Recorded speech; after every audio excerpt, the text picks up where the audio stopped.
2009년에 경기 창작센터를 개관하게 됐는데 제 경력을 생각할 때 굉장히 중요한 일이 아니었나 스스로 좀 자처하고 있어요. 선감도에 직업전문학교로 있던 그 건물이 좀 시내 쪽으로 옮기면서 거기가 비게 된 거예요. 그 당시 도지사였던 김문수 지사께서 이걸 뭘로 하면 좋으냐라고 해서 한 몇 사람이 안을 냈어요. 그 중에 한 사람은 교육기관으로 하자센터를 유치하자라는 얘기도 있었고, 저는 미술관 병설로 레지던시를 하면 미술관이 상당히 발전할 수 있다, 국제적으로. 그리고 지역민과의 그 밀접성을 좀 또 강화할 수 있다, 이런 거를 기조로 해서 안을 만들어서 이제 PT를 했는데 우리 미술관이 이긴 거예요. 그 당시에는 굉장히 야심차게 모든 프로그램을 잘하고 국내외 미술계에 좀 파급을 주려고 관장님께서도 굉장히 노력을 많이 하셨고, 어떻게 하면 일반 그 지역민들이 친근하게 느낄 수 있는가, 그런 그 어떤 지역성, 대중성 강화, 그래서 이 두 가지 측면을 발전시키기 위해서 가장 필요한 게 뭔가 현실적으로 레지던시라고. 저는 그때 김홍희 관장님이 오프닝을 안은미 선생님이 해줬으면 좋겠다 그래서 그전엔 사실 몰랐어요. 거기는 대부도에 아무도 없는 황량한 학교 건물이 갑자기 문화공간, 미술공간으로, 창작공간으로 바뀐다니까 새로운 시작의 나무를 심고 오프닝 해주는 그 땅의 기운을 불러들이는 퍼포먼스를 했던 기억이 있는데 엄청 가서 놀랐어요. 그 사이즈나 규모나. 60여 명의 작가들이 상주하고 있는 상황이었고 되게 높은 경쟁률, 24명 정도를 뽑는데 2010년에는 800명 정도가 지원을 했고, 그 중에 400명이 해외 작가였었고 400명이 국내에서 지원을 하는 수준이었으니까 굉장히 높은 경쟁률을 뚫고 입주를 하시기 때문에 일단 경기창작센터에 입주하면 작가들도 거기에 대한 좀 프라이드가 있었던 것 같아요.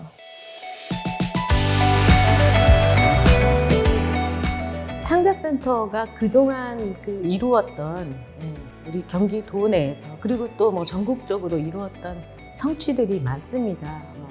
500여 명의 작가가 여기에 정주하면서 창작 활동을 펼치시고 그렇게 훌륭한 작가님들이 많이 계셨고, 그리고 또 다양한 전시 활동, 교육 프로그램 활동 등 많이 했는데 이 시대적 변화가 요구하는 것들이 분명하게 존재하죠. 좀 먼저 가는 자 뒤처진다고, 우리가 10년이 넘다 보니까 아무래도 이제 좀 시설도 노후화하고 좀 지원의 어떤 규모도 이렇게 정체되어 있다 보니까 조금 어제의 영광이 조금 퇴색한 바가 없지 않습니다만, 여기 시설에 관해서는 좀 많은 문제점을 갖고 있어요. 여기 눈에 안 보이는 지하 시설이나 수도나 아니면 정화조 시설이나 그런 거 다 교체가 돼야 되고, 시설 관리하기는 좀 힘이 듭니다. 빠른 보수나 교체가 필요할 것 같아요. 네, 창작센터에서 좀 아쉬운 점이라고 하면은 처음에 발령받아서 2009년도 개관 당시에 연구 영역 자료랑 운영 현황 자료를 다 좀 살펴봤는데요. 설립 당시에는 다원예술, 복합예술을 지향하였는데 시각 부분에 이제 한정된 부분과 공간 활용도와 관련돼서 너무 좀 폐쇄적인 운영, 그리고 시설 노후화에 따른 가용시설 축소가 좀 많이 좀 아쉬웠습니다. 이번에 이제 창작센터 이른바 2.0 계획을 통해서 단순히 그 시설과 하드웨어의 업그레이드뿐만 아니라 또 생활문화센터로서의 기능까지를 탑재함으로써 단순히 어떤 창작 레지던시 공간에서 복합문화 공간으로의 어떤 도약을 하게 된다면 경기도민뿐만 아니라 또 전 세계의 또 많은 예술가들에게 엄청난 영감의 산실이 또한 되어줄 수 있는 그런 기대를 하고 있습니다. 사실은 레지던시는 복합문화 공간으로 방향 설정을 할 때 가장 발전적이에요. 시각 문화만 했을 때 한계가 있거든요. 그래서 외국 경우도 보면 연극, 영화, 건축 각각의 독립적인 그런 레지던스도 있지만 그런 그 기능들을 한데 모은 복합 공간이 창조성을 좀 촉발시키기 때문에 활성화되기가 쉬워요. 근데 이제 제가 있을 때도 미래지향적인 관점에서 복합 문화를 추구하면서 소설가 김훈 선생, 그 다음에 또 그 연극 기획하는 김민기 선생, 그런 분들이 장기 레지던시를 했어요. 어떤 그 복합 공간으로서의 레지던스의 모습을 그때 이미 갖추었죠.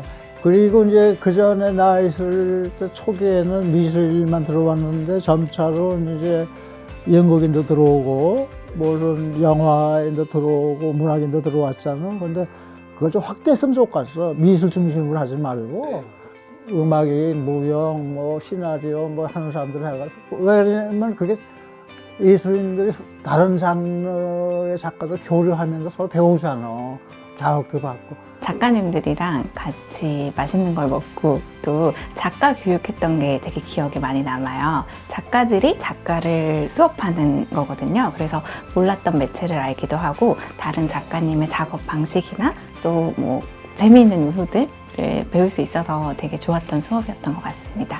서울하고 떨어져 있는 곳이라서 숙소 개념이어서 뭔가 MT 온 느낌이기도 했고 그래서 그런 다정한 관계들이 좋았었고 주지환 선생님 같은 경우도 연배가 있으심에도 불구하고 그 창작에 대한 열정과 대학원을 갓 졸업했던 젊은 아티스트보다도 훨씬 더 에너지가 풍성하고 사람들과의 어떤 교감하는 자세와 이런 것들 봤을 때 나의 삶에 투영을 하면서 이제 나는 과연 어떤 삶을 살 수 있을까? 라는 생각들도 많이 하게 되면서 어떻게 보면은 예술가로서의 어떤 초년생의 입장에서 이제 세상을 들여다보는 첫 시기였던 것 같아요. 그래서 저한테는 모든 게 새로웠고 모든 게 다 배울 수 있었던 하나의 그런 시대였던 것 같습니다.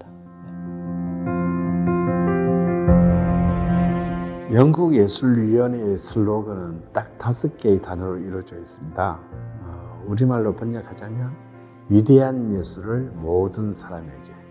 우리는 한편으로는 어떤 위대한 예술을 만들고 위대한 예술가들이 계속해서 나오게끔 하는 토양을 만들어주고 지원을 해야 되지만 이것이 어떤 소수의 전유물로 그쳐진다면 이것은 반쪽짜리 성공에 불과할 겁니다. 예술가들과 이 예술가들의 수많은 어떤 예술적 행위와 결과들이 많은 그 우리 사회를 구성하고 있는 모든 구성원들에게 충분히 제공되고 레지던시, 작가라는 쪽으로만 너무 몰입하면 다른 곳에서 뭐 공간 임대를 한다든지 주민들이 무슨 커뮤니티를 사용한다라고 하면 그걸 굉장히 금기시하면서 되게 방어했던 것 같아요. 여기는 작가들만의 공간이야. 뭐 이런 인식을 사실 가지고 일을 했었던 것 같은데 지금 생각해보면 그거는 되게 좀 편협한 생각인 것 같아요. 공간이 너무 넓어가지고 일반 사람이 들어와도 작가들의 프라이버시를 훼손하지 않아요. 거기서 와서 마당에서 그 사람들이 뭐 풍악을 때리고 놀아도 괜찮은 거예요. 그렇다고 해서 무슨 글을 못 쓰고 그림을 못 그리는 게 아니잖아. 제가 그때도 일본 59초 하면서 거기는 그 주민 여러분들을 만나러 다녔어요. 이장님. 그래서 무엇을 하는 게 여기에 도움이 되는 프로젝트일까라고 생각을 했었거든요. 아마 그런 의미에서 우리가 이제 모든 문화 공간들이 지역으로 되게 이제 집중하고 있어요. 작년에 우연치 않게 이제 저희가 하우스 전시회라고 처음 해봤습니다. 그래서 홍도가 좋아서 작품 활동을 하기로 했는데 조금 규모가 커졌어요. 그래서 좀 만족도는 좋게 생각하고 있습니다. 즐겁고 재미있고 맛있고 멋있고 이럴 때 사람들이 모여요. 자연스럽게 사람들이 모이고 모이면 문화가 형성이 되는 거예요.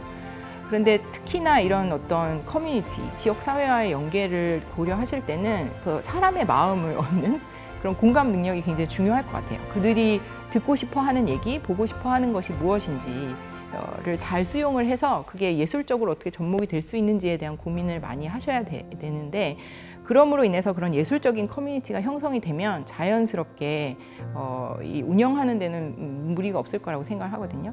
창작센터에는 다양한 예술가들이 많이 입주해 있기 때문에 그 인적 풀을 가지고 교육 프로그램을 만들면 좋겠다라는 생각을 해서 지역 내에 가까이 있던 초등학교, 대부초등학교와 대남초등학교 두 곳은 그 2010년부터 창설 교육 프로그램으로 입주 작가들을 파견해서 교육 프로그램을 계속 진행을 했었고, 그런데 이제 그러다 보면 이게 대부도 창작센터냐라는 이제 또 한계에 봉착하는 측면이 있어서 저희는 이제 경기도에서 주관하는 기관이기 때문에 조금 폭을 넓혀서 입주 작가들이 하는 프로그램을 그 경기도 내나 혹은 그 밖에 다른 지역에서도 올 수 있는 뭐 상상예술학교나 캠프 같은 프로그램도 입주 작가들이 주체가 돼서 교육 프로그램들을 많이 만들었던 것 같습니다. 또 그 밖에 이제 둥지 청소년의 집이나 어린 양의 집 같은 사회복지시설에 있는 그 청소년이나 어린이들하고도 교육 프로그램을 상설 운영하면서 입주 작가들을 계속 보냈던 것 같아요. 사실 작가가 혼자 고립돼서 작업만 하는 것보다 어떻게 보면 자기가 가지고 있는 어떤 재능을 조금 발휘해가지고 다른 분들을 만나기도 하고 또 교육하기도 하면서 자기 작업에 있어서도 어떻게 보면 시너지 효과를 얻기도 하고 또 일상에 있어서 환기가 되기도 하고요. 그래서 그런 점들이 좋은 것 같습니다. 그리고 미술 작업으로는 아이들하고 이제 그 수업을 하면서 일종의 정보, 영감을 얻은 건데, 그 동네에 빈 건물이나 부동산이 유난히 많아서 되게 조그만 섬인데 애들한테 물어보고 이렇게 대화를 하다가 그 빈 공간을 이렇게 점유를 해서 퍼포먼스도 하고 설치도 하면서 무슨 미켈란젤로 피스톨레트 밴드의 전신인 123 프로젝트 퍼포먼스를 진행했던 게 기억에 남네요. 이 대부도가 가지고 있는 이 공간적 특성, 장소적 특성, 그리고 그 역사성, 이런 것들이 창작센터의 예술가 혹은 또 예술과 만나가지고 어떻게 시너지를 낼 수 있을지를 또 한편으로 잘 고민을 하면 좋겠어요. 그걸 조금이라도 복원을 해야 돼요. 그래야 그 창작센터뿐 아니라 그 일대 동네가 다 이제 활력을 찾게 되잖아요. 거긴 밀물과 썰물이 아주 큰 차이를 나면서 들어오기 때문에 가뭄은 바다가 들어왔다 나왔다 하는 거는 정말 살아있는 아주 힘찬 바다를 볼 수가 있지, 거기서. 저희가 작품 활동을 지금 2년 동안 하고 있는데 이 작품이 올해 끝나는 게 아니고 계속 이제 매년 더 꾸준히 활동을 같이 했으면 좋겠습니다. 현재 입주 작가들하고 거기에 이제 거쳤던 작가들하고 최소 2년에 한 번씩이라도 경기도 미술관이 크잖아. 거기서 전시를 같이 하면은 좀 파급 효과가 있지 않나 하는. 퇴소하면 끝이다 이러지 말고 계속 끈끈이 인연을 맺는 그런 작업도 중요하지 않나 이제 그런 생각이 들어요. 경기도에 있는 어떤 이런 예술에 관련된 전공이나 관련된 학과를 보유하고 있는 학교들과 적극적으로 교류해서 예비 예술가들의 어떤 잠재적인 그 풀을 또 확보함으로써 서로 이렇게 유기적으로 도움을 줄 수 있는 부분이 충분히 있다고 생각하거든요. 예, 그래서 그런 학생들이 또 예술가 아티스트들의 어떤 보조나 뭐 작업들을 같이 도우면서 또 그런 예술적인 영감이나 자기의 창작의 어떤 장을 조금 넓히고 견문도 넓힐 수 있는 그런 기회가 되지 않을까. 다양한 사람들과 다양한 생각들을 경험할 수 있을 겁니다. 그래서 다른 사람들의 생각들도 같이 고민하고 같이 존중하면서 본인의 생각도 더 탄탄하게 만들 수 있는 창작의 시간이 되지 않을까. 처음이 힘들다 하다가 이게 쌓이면 저절로 온다. 이름이 쌓일 때까지, 사람들이 기억할 때까지는 몇 년 걸릴 거다. 이게 열었다고 내년부터 전만에 와서 저는 제대로 될 만 2년은 공회전을 해야 될 거다. 그래서 사람들이 믿으면 그게 씨를 낳고 해서 그들이 프로젝트를 만들어내는 활기? 뭐 그런 것들이 생겨야 된다.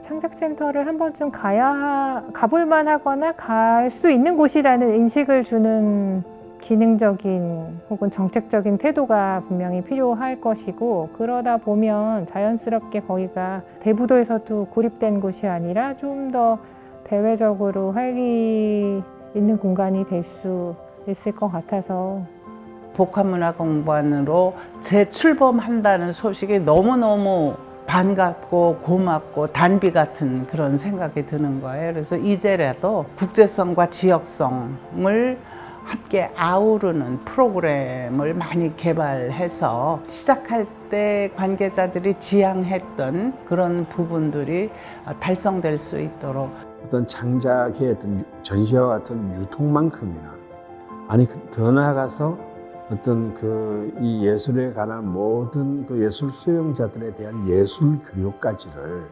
전부 커버하는 21세기에 걸맞는 어떤 이 문화 정책을 수행하는 아주 최고의 어떤 전초기지가 되지 않을까 그렇게 예상합니다.